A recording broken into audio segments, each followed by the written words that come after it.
лучше. Такие там тоже даже. Будем стараться. Узнаваем.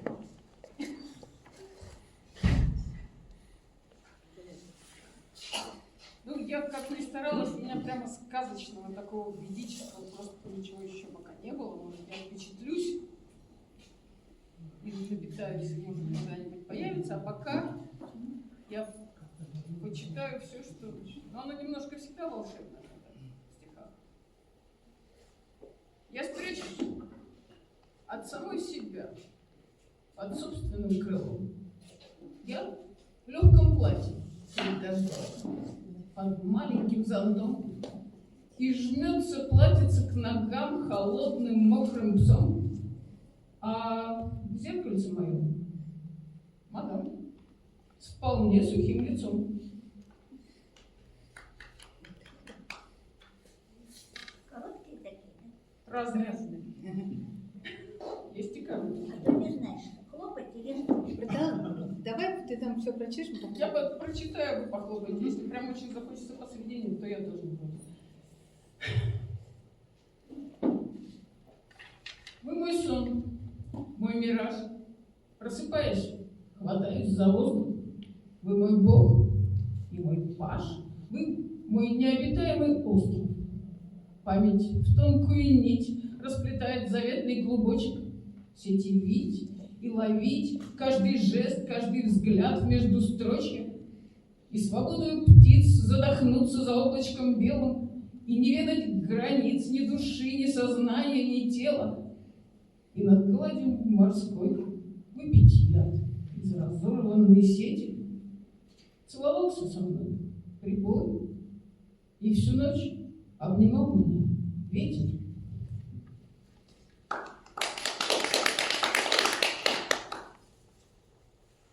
Стихи из разных времен моего бытования, и, ну и как водится, поэты просят меня отождествлять лирического героя с личностью автора. Вот из старенького, совсем юношеского. Город на место поставил мой разгулявшийся стих.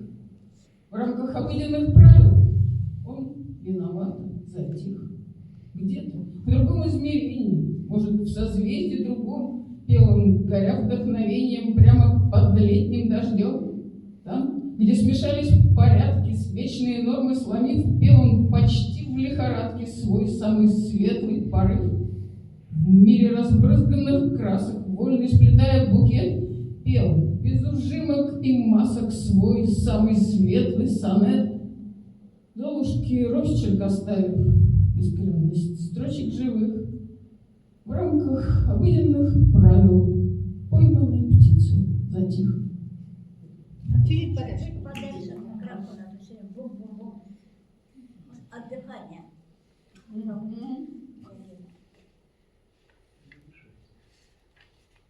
Я 20 лет назад закрыла эту дверь, завесила плющом и выбросила ключ. И, дописав строфу, внесла в архив потерь, чтобы изредка вздохнуть, подрагивая плющ. Под долгим грузом дней подгнил косяк дверной. Забыв, к чему тут плющ, я выглянула в сад, и в мой притихший мир ворвался голос твой беспечно и легко, как много лет назад. На беззаботный миг, на тысячную мига струна отозвалась в забытой глубине, и сердце мяч в груди предательски подпрыгнул, и шарик Ничего голубой. не слышно. Микрофон говорите. А вот этот не пойдет мне? Нет, ну зачем? Громче не надо делать, надо делать потише, чтобы не близко не надо, подальше чуть-чуть. Я подальше его вообще мне он как будто не работает. Слышно? Ты кажется тебе, что ли? Все, говорите, я сделаю. Так, Сначала. ну это стихотворение точно сначала. Может вообще все сначала? Нет, нет.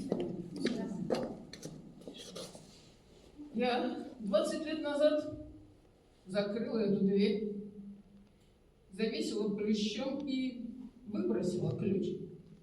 И, дописав строфу, внесла в архив потерь, чтоб изредка вздохнуть, подравнивая плющ. Под долгим грузом дней подгнил косяк дверной.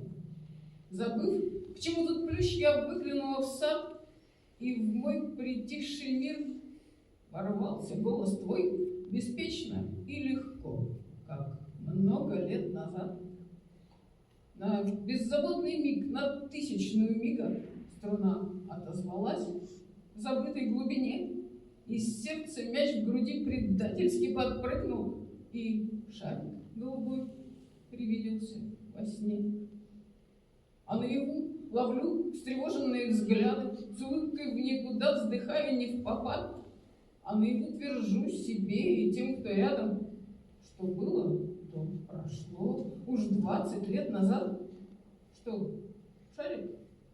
Мы его подвесим у окна, на ниточках судеб, вплетенных в эту быль, чтоб ярче стало с ним небес голубизна, чтоб изредка вздохнуть, с него стирая пыль.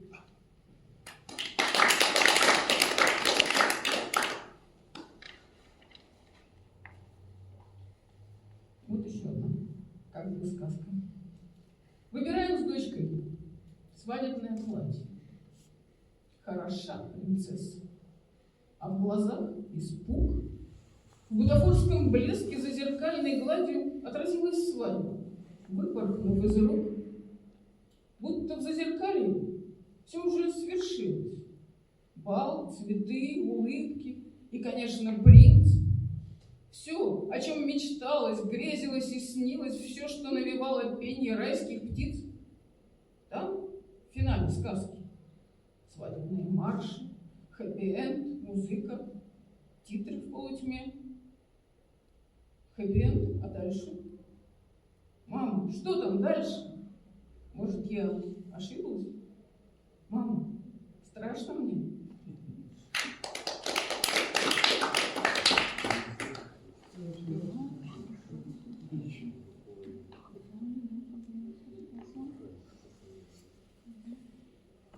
И вот такое стихотворение с эпиграфом из строчек Анны Ахматовой, очень известных. Ты опоздал на много лет, но все-таки тебе я рада. А превратности проходит радость и беда, сгорают свечи, но невозможно опоздать на эту встречу. Когда встречаются глаза и обрываются нельзя, и длится вечность.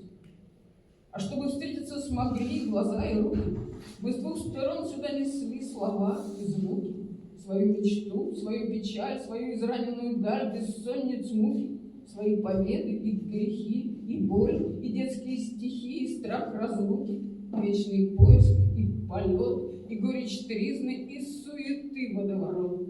Все краски жизни.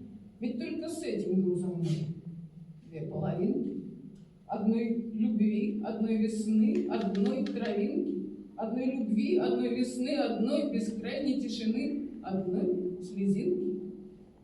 У платья оборву подол неповторимо. А если б раньше ты пришла, прошла бы мимо.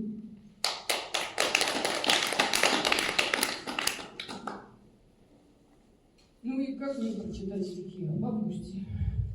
Посреди августа. Август — мой чуть состарившийся кавалер, с легкой проседью, в модном авто.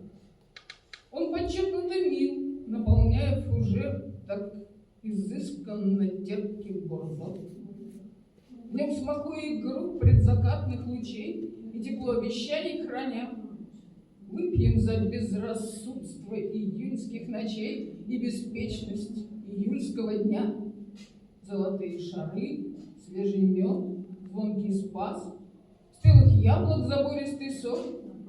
Вот что нам в утешение август припас, уронив первый желтый листок.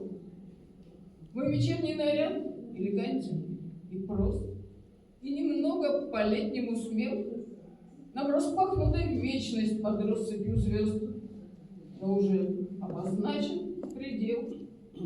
Август росчерком легким блуждающих звезд летних дней обозначен предел.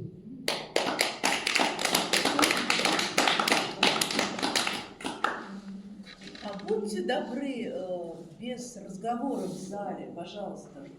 Это очень сложно выступать, когда кто-то говорит. И нам слышать очень сложно. Они не слышат. Да, Разбудите там. Те, кто разговаривает. удивительно вообще. Слуховой аппарат плохо работает. Слуховой аппарат плохо работает. Да? Соня, а ты все? Нет, ну все. Еще чуть-чуть. Ну давай. Август на ноте А мы закончится. зацепимся потом. Всё Ну равно. давай, хорошо. Ну, август сейчас тоже кончается. Да? Давай. Давай. Еще будет тепло, еще вдоволь надежды и света, а холодные ночи вздыхают. Кончается лето. Еще так зелена шевелюра у дуба от лета, а сидеющий тополь бормочет. Кончается лето, и под звонким, под сочным, лоснящимся натиском цвета затрещали прилавки базаров. Кончается лето. Чемоданы, тетрадки, портфели, вопросы, ответы, колокольчик настойчивой трелью. Кончается лето. Запах яблок, варенье в тазах, снова пенки к обеду и картошка в мешках. Вот уж точно кончается лето. И в руках у тебя не ромашки беспечных поэтов, грациозные астры отныне сплетают букеты, запоздало кивая. Вы правы. Кончается лето. И лихие верлибры устало уступят сонетам, величаво печально. Вот так и кончается лето. И усмешка всезнания вплетается грустью в сюжеты, беспросветно банально. Ведь просто кончается лето.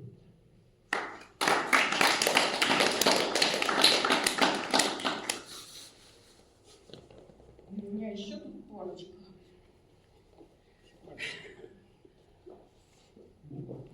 А кто-нибудь помнит, что я была плаксой?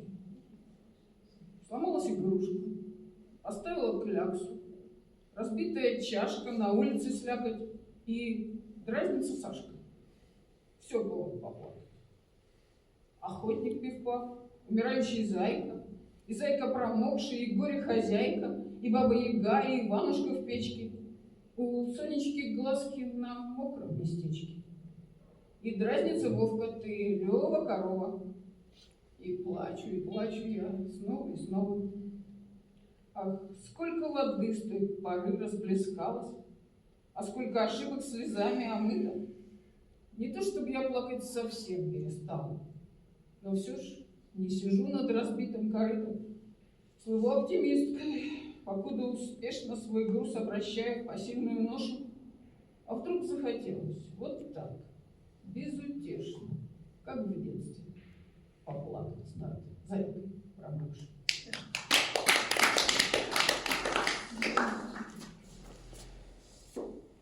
И много у меня дождей, напоследок капелька дождя. Оказалось, сегодня в программу попала. Дождливая такая, день такой был. Капелька дождя на стекле. Скажете, простая вода ищет тишину на земле, чья-то голубая звезда. Вы всмотритесь в этот полет чуточку, зажмурив глаза, чуточку поверив в нее.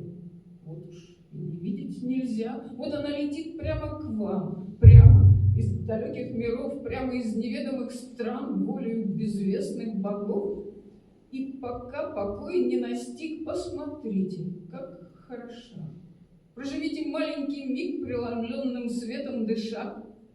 За его лучом ухожу в искренности зыбкую дрожь.